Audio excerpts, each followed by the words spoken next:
ต้มให้หมูจนสุกใช้เวลาประมาณ30 นาทีเนาะ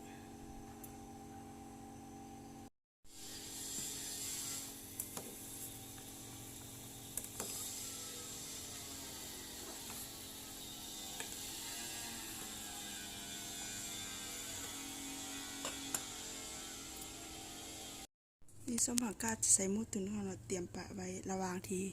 ท่าหมูสุกเนาะหลังจาก30 นาทีผ่านไปหมูของเราเริ่มสุกแล้วปิดไฟ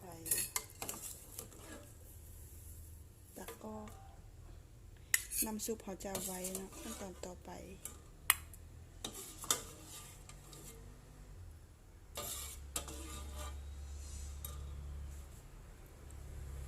ได้ประมาณนี้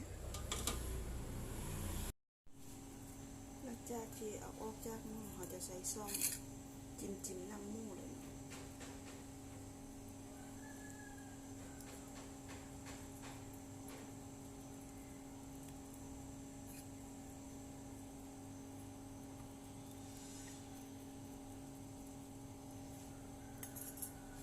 เราใส่น้ำส้มสายสูง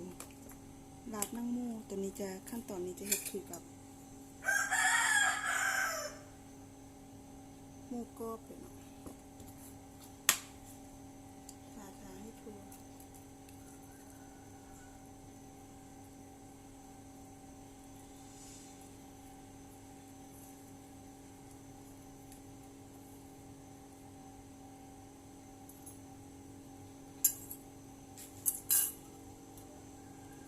ปะไว้ให้มันเย็นก่อนจะนำไปทอดเปิดเตาตั้งน้ำมันให้ร้อนหลังจากน้ำมันร้อนนำหมูที่เราผักปะไว้ลง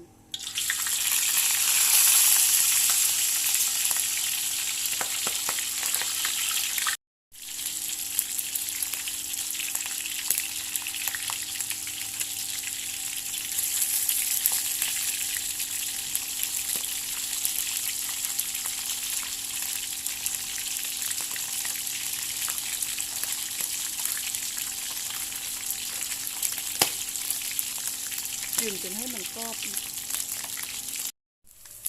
นอกจากกรอบจนได้ทีนะเขาก็ผักให้เสด็จน้ำมันก่อนจะเฮ็ดขั้นตอนการต่อไปกันเลย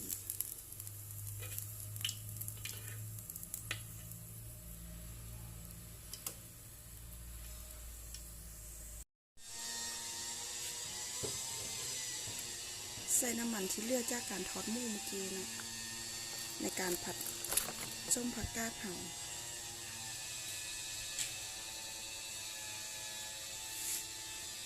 ใส่กระเทียมลงไป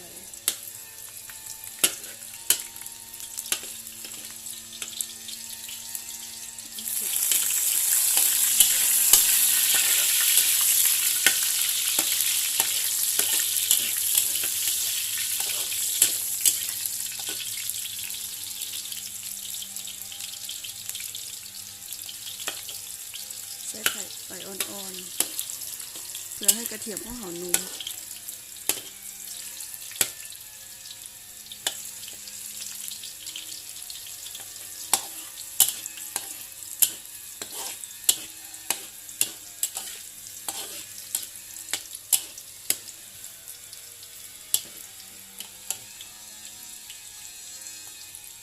หลังจากนุ่มเราใส่ส้มผักกาดที่เราเตรียมปะไว้ลงไปเลย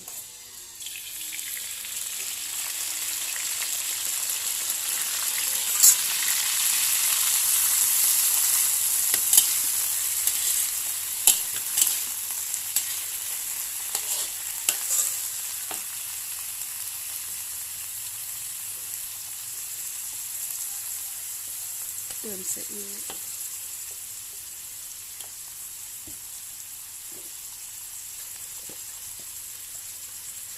และน้ำตาล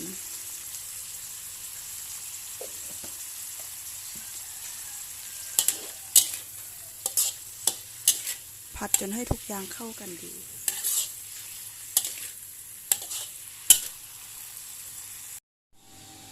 น้ำหมูที่เราทอดปะไปมาซอยเป็นตอนพอดีคำ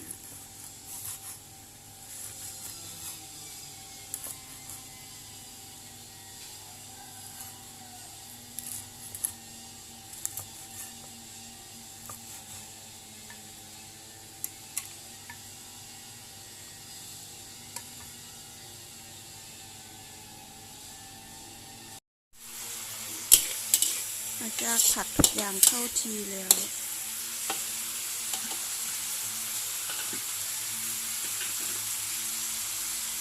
เติมน้ำซุปที่เราต้มหมูลงไปเลย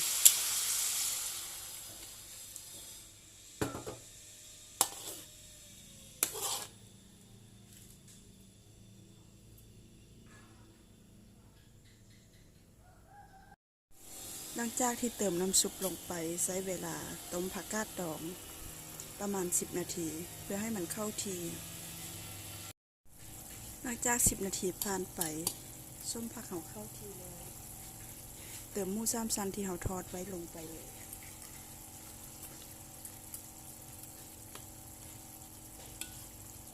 ใช้เวลาการต้มอีก10 นาทีนะเพื่อให้หมูเขานุ่มขึ้น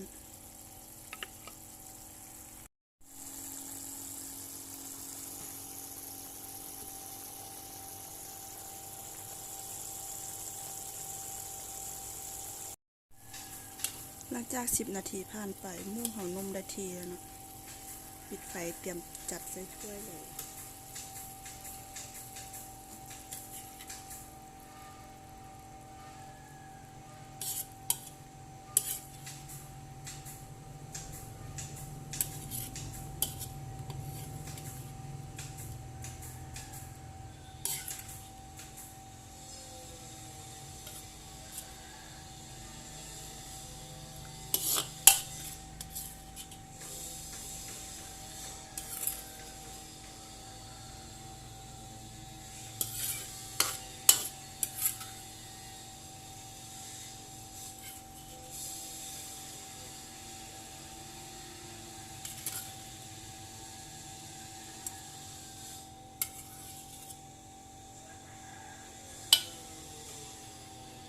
นี่ก็คือหน้าตาหมูตุ๋นอาหารของเฮามื้อนี้หมูตุ๋นผักดองหมู3 ชั้นตุ๋นผักดองหลังจากเสร็จเรียบร้อยนี่คือหน้าตาหมูตุ๋นผักดองของเฮาเนาะ